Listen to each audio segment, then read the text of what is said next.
Ready? We should get started. Enough of this. You sure? Is that you? It's my wife. You're going to get a demerit. All right, let me make sure my technology's working here. It always works better when I plug it in, right? All right, cool. All right, we ready for this? So thank you so much for coming. I obviously want to thank the GCC Sabbatical Committee. There's lots of seats, Eric. Hi. And you're not interrupting anything. For supporting this work, it's the third sabbatical I've had at Glendale College. On a previous one, I went to 11, 12 countries on 14 trips. I had a young baby. It was exhausting. I went to India and Thailand. I rode on elephants in 2 countries. I did all kinds of cool stuff. I don't want to do that much travel anymore. On another one, I traveled to lots of places around the US I hadn't been to. Another one, I wrote a textbook. And now I've investigated these places that are trying to make better suburbia in some sense. Or can we rebuild towns in a way that they're more livable after suburbanization has really changed the way we live? And most of you live in LA, most of you know something about that suburbanization story. LA was an early adopter of this, and now it's spreading to the world. When you go to Brisbane, where I'll be this summer in Australia, they are making all the same mistakes that the United States made all around Brisbane. But other parts of Australia are not, right? So the idea I'm using here, of course, is the notion that I'm going to grade these places. And I'm going to grade on a curve. I'm going to be really hard. In all fairness, they're all doing really amazing things, right? I also want to thank my mom and my oldest daughter and my wife, who accompanied me on some of these trips, right? So they got to come and keep me company. I did a lot of walking around alone in neighborhoods while people were working. It's an amazing luxury, if you can imagine. I've been working my whole life since I was 14, really. And the idea that you could just go somewhere and take notes and sketch in a cafe and call it work it felt like a real success story to me, right? So let me start with this. You may be wondering, what is urban planning? What is an urban planner? The definition I like is an urban planner is a person who tells you to cut down all the trees so you can build a neighborhood where all the streets will be named for the trees you just cut down. That joke, I think, gets at the heart of an important issue, which is for decades, we didn't just allow our cities to sprawl outward into the residential suburbs. We actually required it. Our zoning laws mandated it. And we built places that more often than not were hard to love. Here's a shot I use in my human geography class every semester. And I ask them what country this is, and everybody knows. And then I ask them which place it is, and nobody knows, right? So I'm going to act like a professor for a few minutes here. There's a reading I use every semester in this class. It was written way back in 1979 by a geographer named Pierce Lewis, and it's called Axioms for Reading the Landscape. And what I noticed is many of my best students, and most of them, have been taught to interrogate readings, to think critically about bias and what's been shown to them, and even some of them are getting to be good at that with film now. But very few have been taught to interrogate the built landscape, to look at things like the parking lots, the streets, the building setbacks, the aesthetic beauty of the homes, and think about how that affects power, money, psychology. Pierce Lewis put it this way: the man-made landscape, the ordinary run-of-the-mill things that humans have created and put on the earth, provide very strong evidence of the kind of people we are, we were, and are in the process of becoming. So looking at this, what does it suggest we care about? Obviously, we care enormously about automobiles, gasoline, bright lights, fast food. I sometimes joke that if an alien landed, they would think that this is the creature, and they would watch it feed over here. You know what I mean? There are some what I call nature band-aids, right? So bless their hearts, they're trying. That is going to make you feel better. I don't think Thoreau would be impressed here, right? But let's be clear, that is also an American landscape, an American streetscape. This is the first American streetscape in California I ever experienced. I moved from New York City to Santa Barbara and then very quickly to Santa Cruz. So this is downtown Santa Cruz, which was devastated by the earthquake in 1989. Like a third of all the brick buildings collapsed, which, by the way, made it a massive opportunity to build back better, right? And so notice this landscape values something different. It suggests that the human beings involved in this had different things they cared about. What are those things? I'll give you a hint. It's not parking and fast food. Notice the design of the street lamp even. The one in my neighborhood is not that intricate. The ones in London often have acorns and vines carved into them. There's a reason we go to London on vacation and on our honeymoons, or Paris or Madrid. And we come home and we don't really notice that, like, well, we didn't really invest in this pole, did we? It was too expensive. And that's a choice we've made, because who's to say what's too expensive? So in the 1980s and 90s, a group of architects and planners looked at what America had built and decided to try something very different. They were alarmed by the social and environmental costs of suburbia, and they asked whether it was possible to build new places using the knowledge we had of what was great about the old places. Could we build new places that worked well? Front porches, cars in the alley, narrow streets, wide sidewalks, good street trees, a grocery store within a short walk. In short, places built for the human scale where someone might want to go just to be there. They came to be known as the New Urbanists. Their most famous early project was Seaside, Florida, a small community on the Gulf Coast of Florida, right, designed by Andres Duany and Elizabeth Plater-Zyberg, who are actually a married couple. You may see him more often. He's the one who goes out and gives lectures like this. But she does a lot of the work. She's just not out facing the public very often. So this picture-perfect town was the setting for a movie some of you will have seen called The Truman Show. The Truman Show was filmed in Seaside, which is a real place in Northwest Florida where my family had multiple family reunions in Christmas time until it got so successful that we couldn't afford it anymore. And in fact, this was a wonderfully fascinating place designed to have all different style housing and different income levels, and it's gotten so successful that no poor person can afford those condos. And in fact, many of them rent out on Airbnb and are the second and third homes for people. It was amazingly well designed, but it's not functioning as a real urban place. So what I'm getting at is that suburbia, I think, and this is quite biased, is a 75-year failing experiment.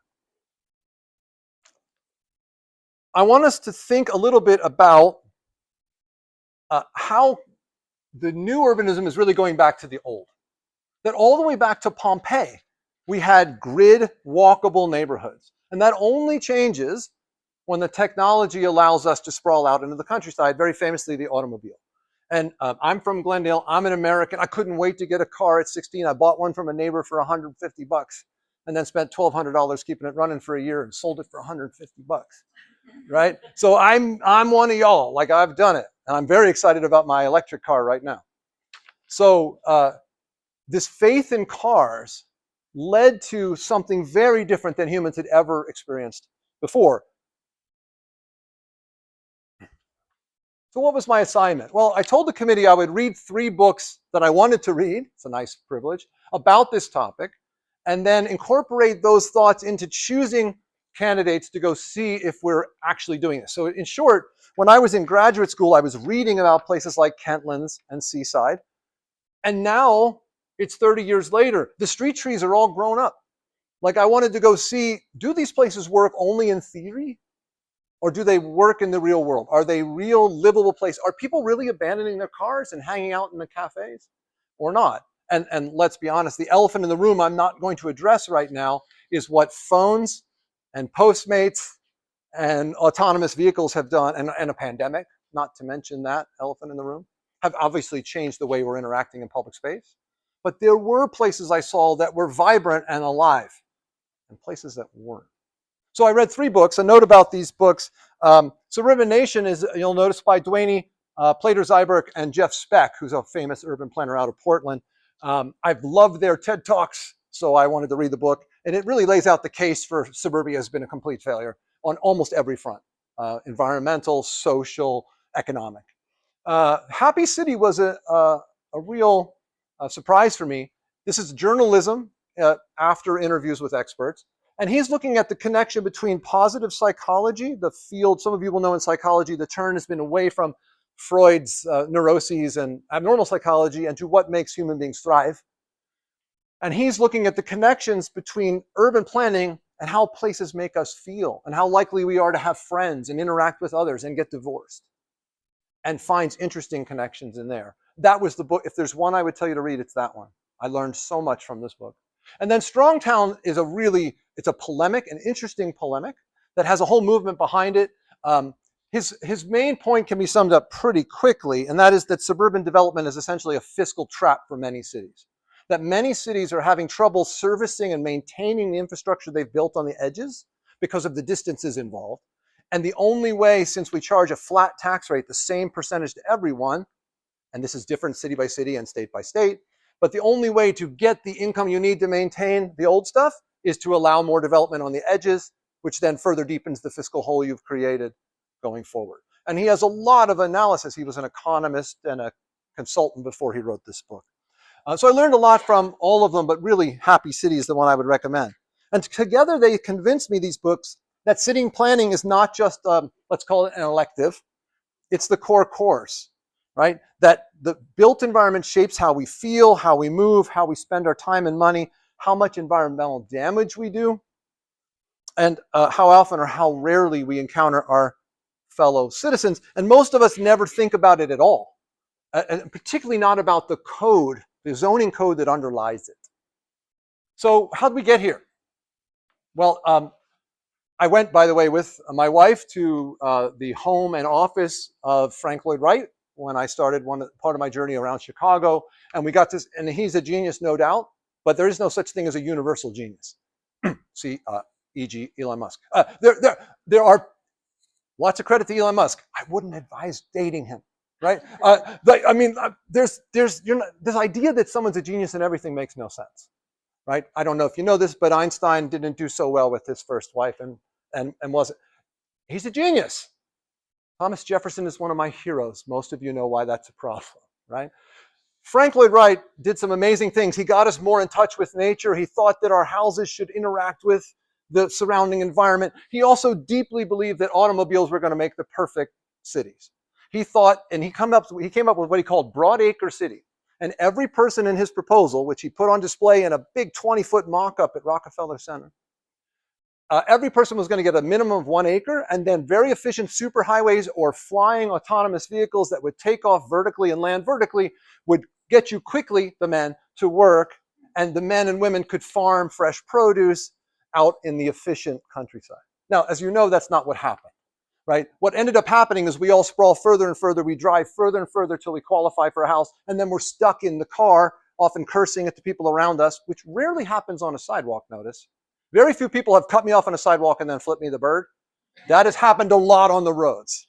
Very few people walk down the sidewalk with tinted windows. I can usually see them, right? So, someone as smart as Frank Lloyd Wright, I think got some things wrong here. And we're not immune in Glendale. We are a lovely inner ring early suburb like Pasadena of Los Angeles. And we are a result of, the canyon I live in is the result of automobile freedom. In fact, Frank Lloyd Wright's son designed a house, Lloyd Wright, on Chevy Chase Canyon by what would have been at the time a stream, right? Amazingly hard to imagine. So part of what makes suburbia so hard to fix is that it was so seductive. It promised order and quiet and escape from the very real problems of 19th century cities, the pollution and the smoke and the poor who weren't having their needs met. The industrial city, for many people, did mean I wanted to escape. But in practice, we got a kind of visual sameness that makes one strip mall indistinguishable from another strip mall. Places where you go there and there's no there, right? Places where you don't really know where these people are, what they care about, what their history is. And architecture historically told you some of that. And not just the grand architecture of Capitol buildings, which are obviously symbolic and making references to Greece or what have you. The little details that suggested something about your neighborhood's history, the economy in that area has been lost. The other problem is that they locked neighborhoods up, suburbia. So once a neighborhood is zoned as single-family housing, it can never become anything else. And the people who vote on this and influence city council members on this have a very strong incentive to keep others out. There's an economist here today too, actually. right? Supply and demand. You don't have to be an economist, you're an American. You're all capitalists, whether you know it or not, right? Or you're a communist fighting capitalism, so you know all about it too, right? The fact is that if you limit the supply of housing as cities grow, and we're now in a world with 8 billion people, and I was born into a world with 3.6 billion, and my grandfather was born into a world with 1.6 billion. There are 8 billion people in the world. The economy of the United States has massively grown. The economy of California has massively grown.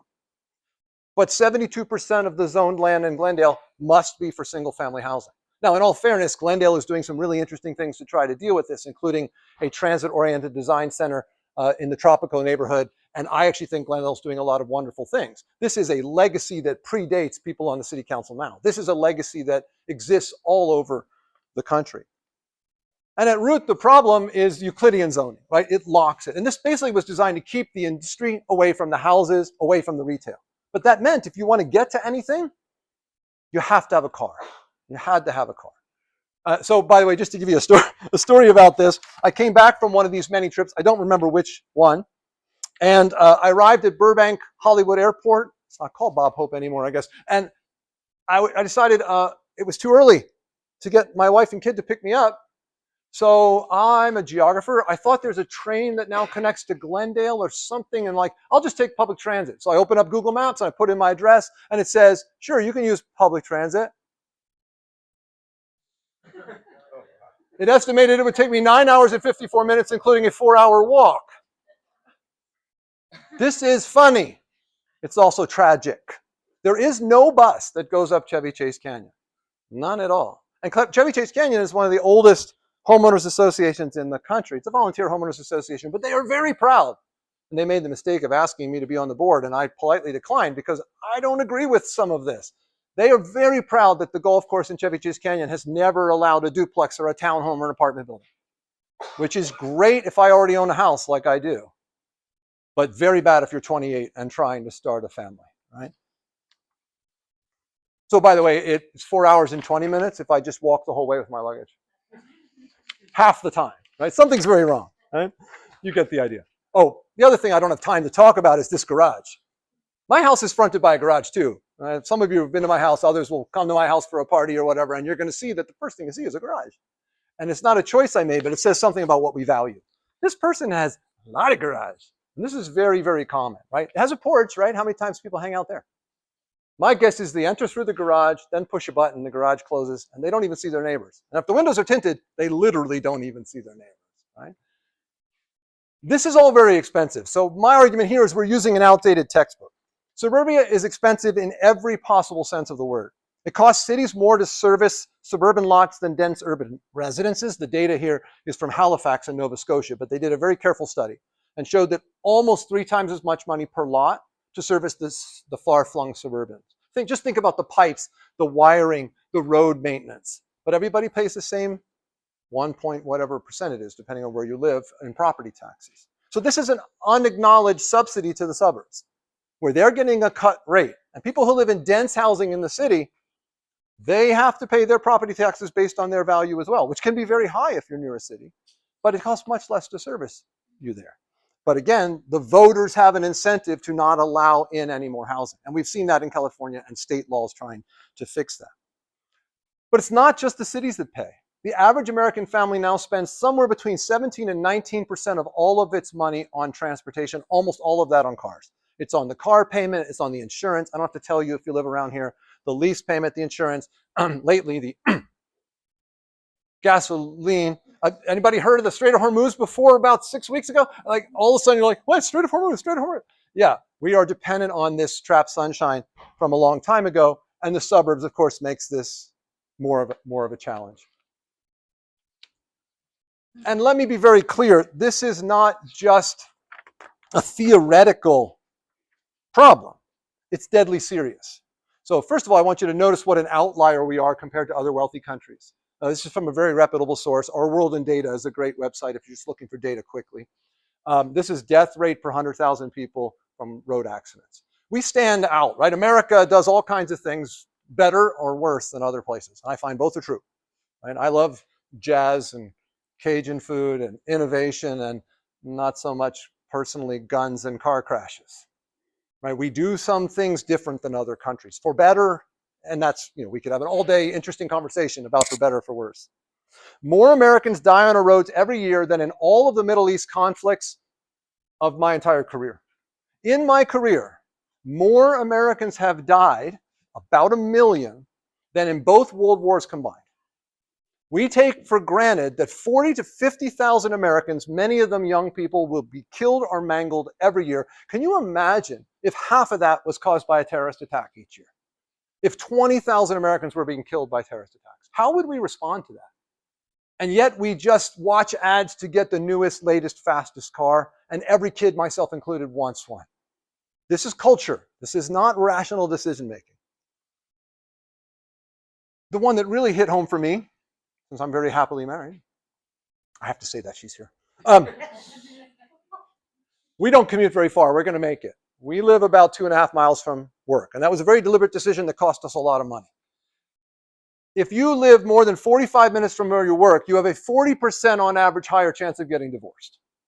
For every 10 miles you live further than work, you lose about 10% of your social connections because you're spending your time in the car. And if you want to meet up with friends after work, they also live a mile from work, and you may live, if you want to get 3 of you together, it better be on a weekend and you better commit a couple of hours to it. People don't really understand the risks or the costs of that driving till you qualify phenomenon. The costs are often social and emotional, and of course, health related as well. You're also very sedentary. So what I'm getting at here is distance, as any geographer will tell you, is not neutral, right? That the friction of distance is important. That friction can be cost, it can be emotional. Trust me, you've done it. You've sat on a road trying to get to Santa Monica at the wrong time of day, and apparently there is no road there at this time of day. You're stuck, and it makes you angry, and it makes you frustrated, and those are not healthy feelings, right? So what's the alternative? The alternative, in short, is something I didn't know much about. They're called form-based codes. There is an alternative to Euclidean zoning, or what's called prescriptive zoning, where you have a separate industrial area, a separate shopping area. Geographers and cultural critics like the famous Jane Jacobs have known for ages that cities are not just collections of services and uses, they are spatial relationships between streets, buildings, doors, sidewalks, landmarks, and public life. So we need to incorporate that into how our cities build. The idea here is you design areas for what you want, and you set up a code that allows those things instead of simply excluding things. That doesn't mean you don't exclude the wrong uses, but it means you have a structure within which permits are quickly issued. And that structure may allow a lot more density near the middle of your town and a lot less on the edges so that people get choices. People want choices. I understand that, right? Many people will choose a single family home, but we need to have a variety of houses, and we need the densest housing near the center. This is an old theory, comes out of the 1930s, called central place theory. In economics, they call it the gravity model, right? The way gravity works is the bigger the mass, the more the pull. Physics. The way it works with economic in cities is the bigger the mass of people and economic activity, the more the draw, the more the immigration, the more the connection. It's a very similar kind of metaphor. Of course, one is strictly physical. So basically, the idea is you put what you want, and instead of making density illegal, you encourage it. But not everywhere. In the places that you as a city and through the city council have decided, and through your planners, is the place to do that. So you get fewer permitting delays, much more incremental change. My neighborhood was built largely in the 1950s, 60s, and 70s. And so there's a kind of sameness to a lot of it. Now, in all fairness, it wasn't all built then. There are neighborhoods I visited on the Strip where every home was built in a 3-year period. And you can imagine what that looks like. It's not very interesting to look at, and I suspect not very interesting to live in as well.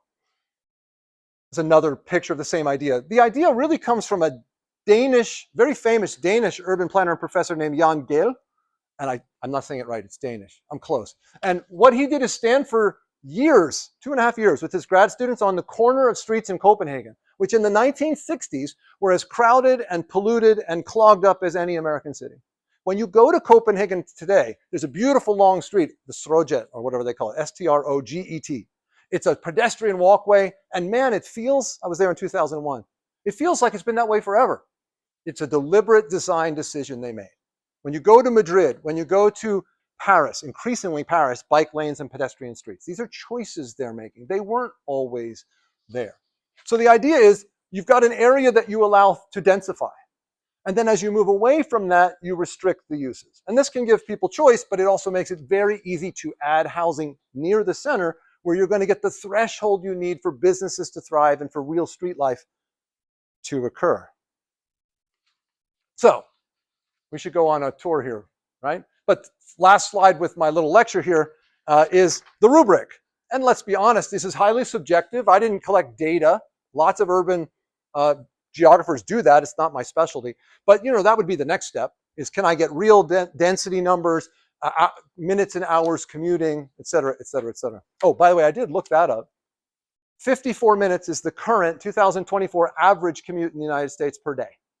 That translates to 9,000 hours of commuting in a career, or 4.5 years if it was a full-time job of your career spent sitting in the car.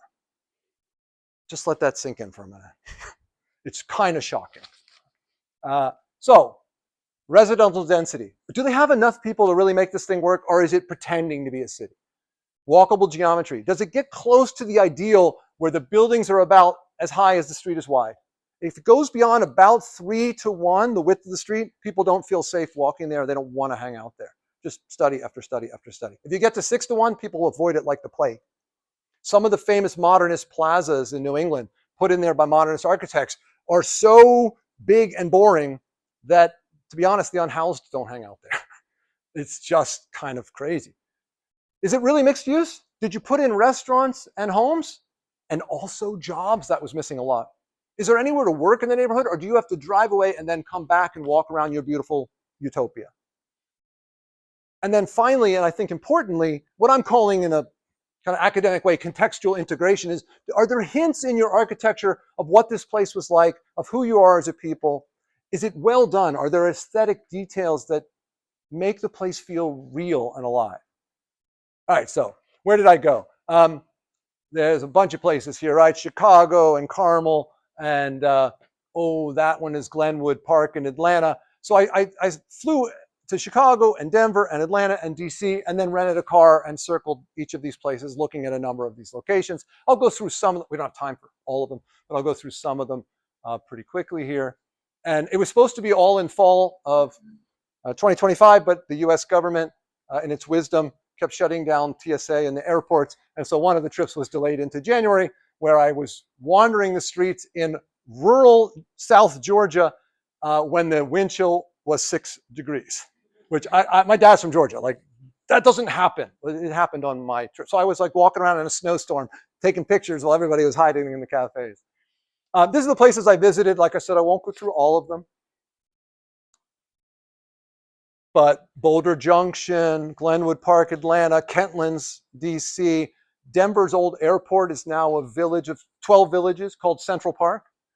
This is Serenbe in Georgia, outside of not far from the Atlanta airport. And some of these are so-called brownfield developments. A brownfield development takes a place that used to be used by human beings and has already been damaged and has been abandoned. An airport, an old factory, an old train line, like the High Line in New York City. Some of you will know that they've taken an elevated train line. I used to see it when I worked in New York City. There's this old rusting train line. They've built that into a walking path that goes many, many blocks, so you don't have to interact with the traffic. And as a result, some of the most expensive condos in New York City have sprouted up like weeds all around it. The neighborhood is unrecognizable from when I lived there in 1992 and 93. And of course, there are still lots of greenfield developments. And this is a place where you go in and you have to clear the forest or take away a farm and put in your housing, which is almost certainly never going to be a forest or a farm again. Right? And there's something to be said about that as well. So let's just get on the road here. Carmel. Carmel is the one that disappointed me most. The student who disappointed me most, right?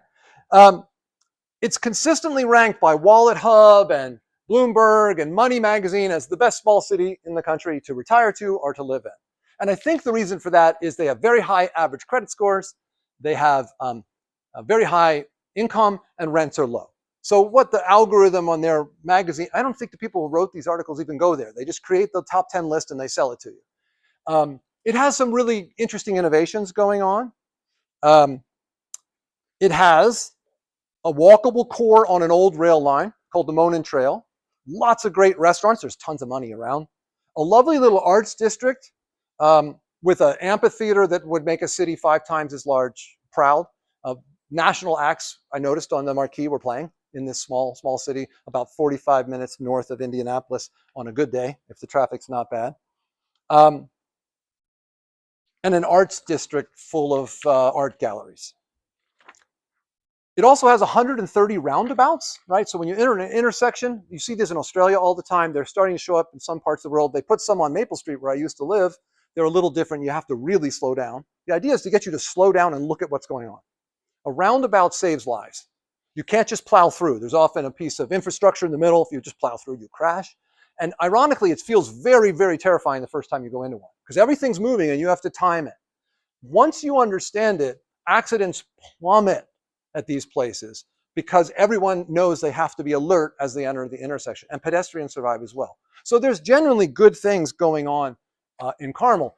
People were using the trail. These condos, I couldn't believe it, were closing at $1.2 to $1.8 million for townhouses in Indiana.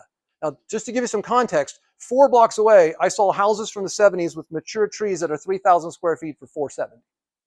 So people were paying an incredible amount of money to be right on the trail, right on the trendy place. But very quickly, you're back into cul-de-sacs as far as you can see.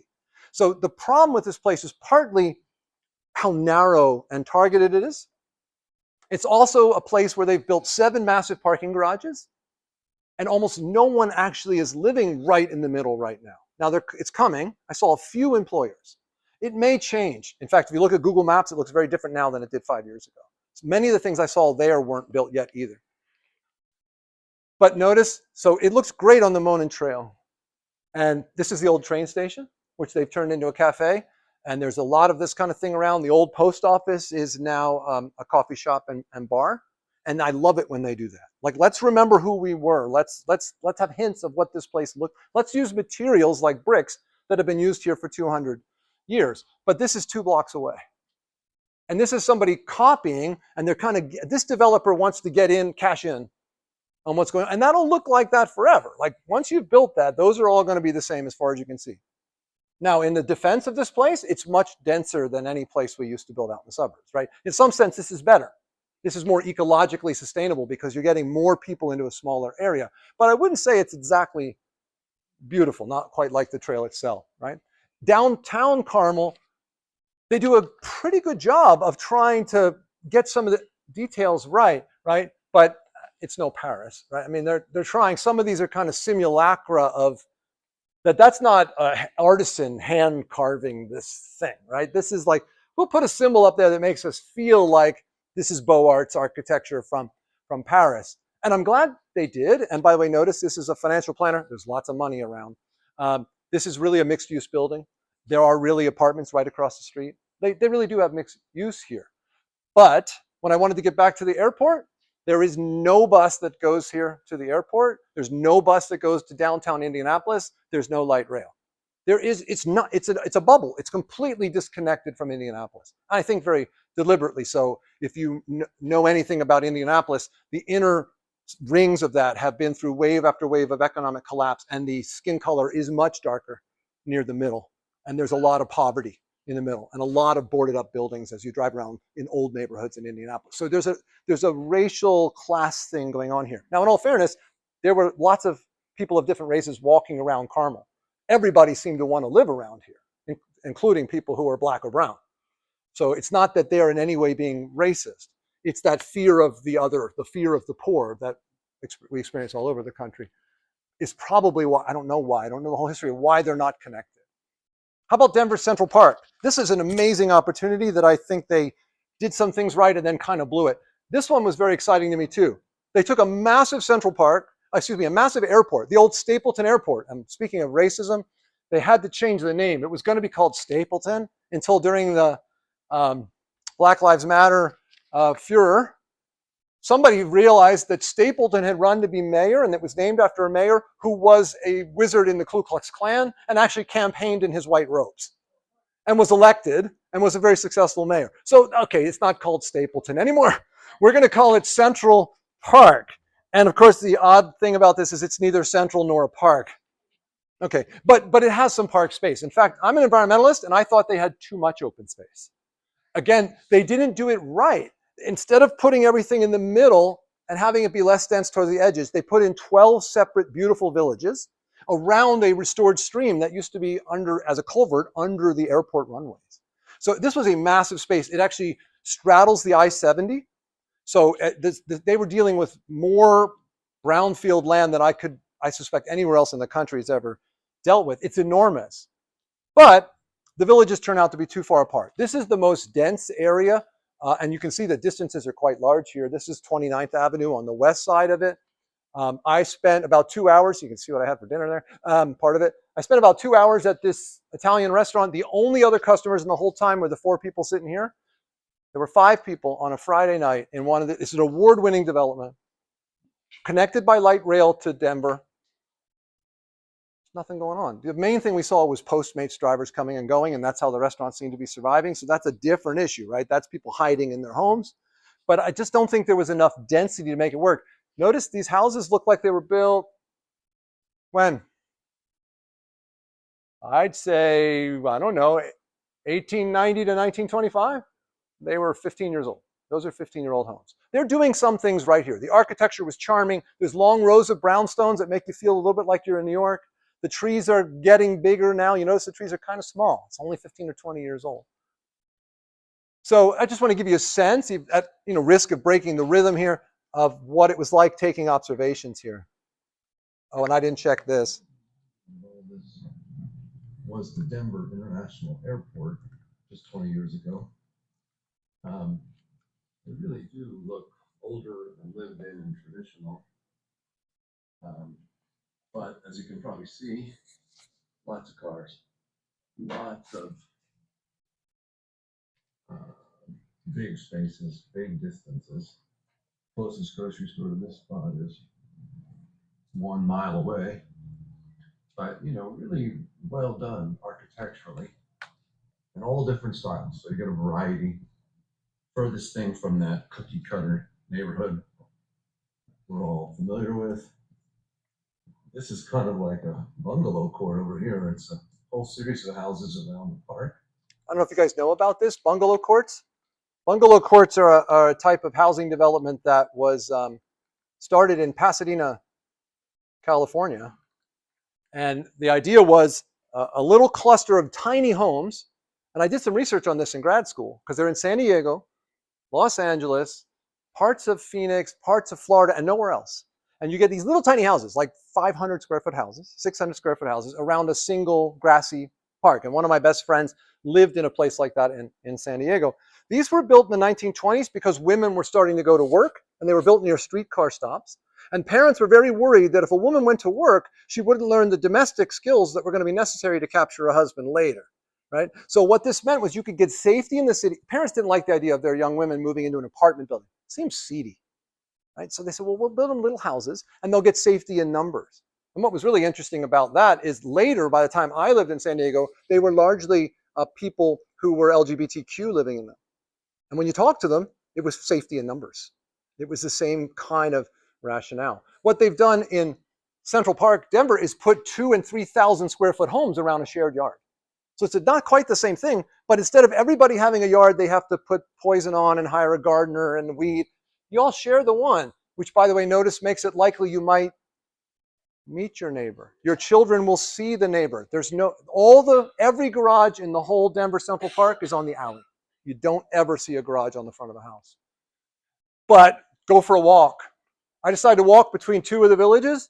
It was over an hour. It was 89 degrees. I made it 15 minutes. I went back to my car and off I went to the next one. There's an amazing stream they've redeveloped, but the distances across the stream is like a quarter mile. Like it's just a massive space. This is only a small fraction of it. It extends up here. The I-70 goes through here, and then it extends in a triangle even up into grasslands north of this.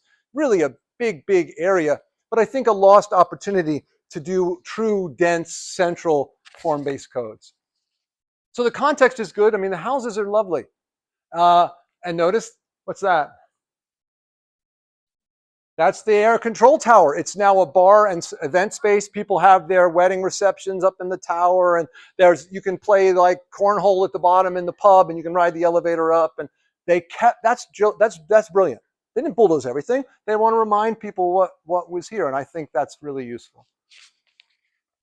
I also should really quickly mention here Reston and Kentlands. These are two of the earliest of these. Notice one is 1961. It wasn't on my original list, but I was so close I decided to stop by. And Kentlands, these are all from Kentlands. This is that project that was done by Duane Zyberg around the time that they did, or just after they did Seaside in Florida. Notice this building? I grew up back east. I was from Philadelphia, or outside of Philadelphia. This looks like a building from Virginia or Philadelphia from the 1780s. And that's a very deliberate choice. And there's an architect here, and that's a real apartment above. And you can see this looks like Alexandria, but you don't have to go very far. In fact, Cava right there is where my sister took me to lunch. We parked there. It was right by a Target. Right? So, I mean, we're living in American suburbia. These places are better, but they're kind of bubbles.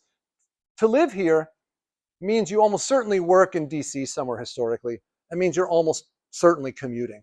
You're not really in a walkable neighborhood. It's a walkable neighborhood for the weekends and the evenings. And, looks like Alexandria. Looks beautiful.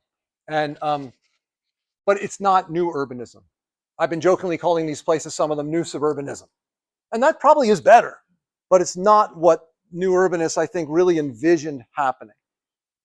Reston is a really interesting example. This guy, Robert Simon, just had an instinct that it was wrong to cut down all the trees, as I joked about. So he said, we're going to build a neighborhood without cutting down the trees. We're going to put trails everywhere, and we'll build mixed use and condos around the lakes and streams. This is totally innovative. He also said that we're going to encourage people who are mixed race and blacks to move in here. In 1961, that was a big deal. So this guy was a forward thinker, but like Frank Lloyd Wright, he built wonderful arterial roads that curve very slowly, that are listed as 35 and everyone was doing 55, right? He built massive collector roads. It is essentially a nicer suburb. And then this part was built in the 90s. And it is real. There's work, there's restaurants, there's housing. The problem with it, to my mind, is there's no history. It was all built in 5 years. And it feels like a shopping mall. By the way, a lovely shopping mall, and a shopping mall you can live in, but it doesn't have this sense of the incremental development of a neighborhood. The cracks in the sidewalk that have been repaired, the coffee shop that used to be a pharmacy, that is part of what makes going to Paris or London or Chicago, right, such an interesting trip. And I'm calling this the all-at-once failure. So the thing I started to realize is I don't care how brilliantly you design your neighborhood. If it has to happen all at once, you've got a problem because it's going to seem sterile. So who's done it better? We're getting there. We're up to C. Naperville is not far from Chicago. It's on the Amtrak line. And what they realized is that their river had been neglected. They already had a town. That town had largely had its old buildings bulldozed and parking lots put in. That's a story from city after city all over this country. But what they realized is we could fix up the Riverwalk and maybe put restaurants by the Riverwalk and maybe draw people back to downtown. And they did that. It's a lovely Riverwalk. It runs a very long way on the DuPage River, but you can see on the map some of the problem. All these P's, these are all giant parking lots. And in fact, in the giant parking lot, it looks like there's housing right there. Those are false fronts. That's not, nobody lives up there, right? This is a pretending to be a place to live. And this is right smack in the middle of the development. So you are driving in. And I mean, I had a lovely evening right here at a wine shop. I'm so proud. I had an excellent non-alcoholic Sauvignon Blanc. Still proud of that non-alcoholic part, right? I watched the sun go down. I watched all these people walk by, kids playing. People are fly fishing in the stream while you're drinking your alcohol-free wine. But almost everyone, I was staying in the hotel right there, almost everyone got back in their car and left. So at a certain hour of the night, the place goes dead because people don't really live downtown. But what they did learn, I think, is that the anchor matters. Something has to draw people to the middle of town. It could be a park, a plaza, a historic monument, a river walk, something, right? We've talked about in this city changing the Verdugo Wash, right? Pearl Street in Boulder nearby, they did this on Boulder Creek. There's places that they've made a destination and then development comes around it. The High Line in New York, I think, is a similar idea. They also, by the way, took an old quarry on the Riverwalk and turned it into the largest public pool I have ever seen. Like, I don't know how to show you the scale of this thing. This is a massive public pool that is connected to that Riverwalk that is walkable from downtown. They had just drained it for the winter when I was there in October, but you could tell that this is a place where the city comes and plays. So they're doing a lot of things right in Naperville. What about my best students? Now, this one, I'm going to be honest, I think I graded too leniently, but sometimes a student does the things they do so well and is so nice and hardworking that you kind of fudge the grade up a little bit. Because by my criteria, a place out in the suburbs, mostly for rich people, that you must own a car, albeit it'll be an electric car, you're going to get side-eyed by your neighbors in this community, shouldn't get such a good grade. But this doesn't look like it's in Georgia, and that might be a problem by one argument. Some of the neighborhoods did look like they're in Georgia. That looks to me like it's in the Cotswolds. I actually stayed, by the way, just as an aside, you see the wind chill there? So I walked all around this place. It was 22 to 24 degrees and the wind was blowing, and it was, Georgia's not like that. That's just an aside. I was earning my money, I'm telling you. What they did here is very clever. That's the place I rented. That doesn't look like Georgia, for better or for worse, right? Georgia's a place with real poverty, but also a long history and a complex, big cities like Atlanta and interesting small towns like Thomasville and lots of other places. This one looks to me like it was built in the 19th century. It's 20 years old. And by the way, the restaurant was, I love this little, this is fake, right? So there's an ATM there, but there are houses in Alexandria that are that wide. And actually, when you go to Philadelphia and you look at where the founding fathers lived, like we're standing by like Hamilton's house and it's like 11 feet wide, 8 feet wide. And I'm looking at the price. I'm like, I can afford this place. Like we could live at Alexander Hamilton's house, right? It's this 3-story thing, really narrow. I like that they're faking that because it's not totally fake. Those are real apartments upstairs. People live above, there's shopping below. And notice the sinuous pattern here. This is very deliberate. They know climate change floods are going to be worse. Nobody's allowed to build down by the streams. So the whole neighborhood wanders on the ridges only. And the rule was cut down trees if you want, but never more than 30% of any lot. 70% of the forest must stay. So very deliberate. Every building has to meet environmental building standards. Every building has to leave the trees around. And there is a center of town, but not quite enough density. I mean, it's great if you want fancy wine or $9 chips, but the real grocery store was 20 or 30 minutes away. How about Prospect Newtown? Anybody know Longmont? Longmont is near Boulder. So Boulder is very famously an expensive place to live, where the University of Colorado Boulder is. It's not far from Denver, but it's not really commuting distance from Denver. I don't know, something like 45 minutes on the freeway if you're lucky. Longmont is a town that wasn't much, according to Mike Davis, one of our deans who lived there, until recently, when urban planners started trying to make Longmont more interesting. And part of that was inspired by another Duane Zyberg project called Prospect Newtown. And they built this town where there's porches everywhere and where the buildings really do, again, look beautiful and old. And then one section's all supposed to be modernist and downtown. This is the old gas station they kept. It's now a pub, bar, game space. But when I talked to the 3 people I met in a 20-minute walk, think about that for a second. Front porches everywhere. They were being used. I'm just talking to people. I'm meeting people within 20 minutes. They said, yeah, well, but the businesses come and go so fast. Now, you're only 4 miles from downtown Longmont, but it's another bubble. And I don't have time to show you, but if you just step beyond here and look around, there's just fields of agriculture as far as you can see. This was a greenfield development on the edge of Longmont. The good news is it's inspired downtown Longmont to slow down the traffic, put in wider sidewalks, and put a bike lane 1 street off of Main Street, which is smart, right? Instead of putting it on Main Street, where it could be very dangerous, they're putting it 1 street over, and it'll parallel Main Street. So I think Longmont's doing a lot of good things. Prospect Newtown does what it does well, but it's kind of trapped, right? Almost done here. B+. Boulder itself has a terrible housing shortage. People want to live there, retired people, young people going to school there, people who graduate want to be able to stay. There are, until the current administration kills them, national climate research labs there. There's a lot of work going on there that provided excellent jobs. but there's not enough housing. So what they've done here is taken an old lumber yard near downtown that had been abandoned, and they've put in this amazingly modernist neighborhood that looks like it kind of, and this is my criticism, kind of fell out of Oslo, Norway or something. Like it's like it came right out of the most modernist places on earth. I actually think that's a problem. It doesn't reflect any of the built environment of Colorado, traditionally of the brick buildings you'd see there. But they do a lot of things right. This is something you see in Europe all the time now.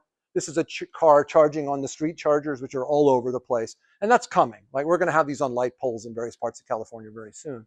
But they're just building it that way from the get-go. And there's lots of solar and lots of LEED certified buildings. And it's all connected to bike paths like this one. Notice how safe you'd feel on that one? I ride my bike to work many times today. I noticed our city councilor rode his bike today here, because out my window I could see him looking for a place to lock it up.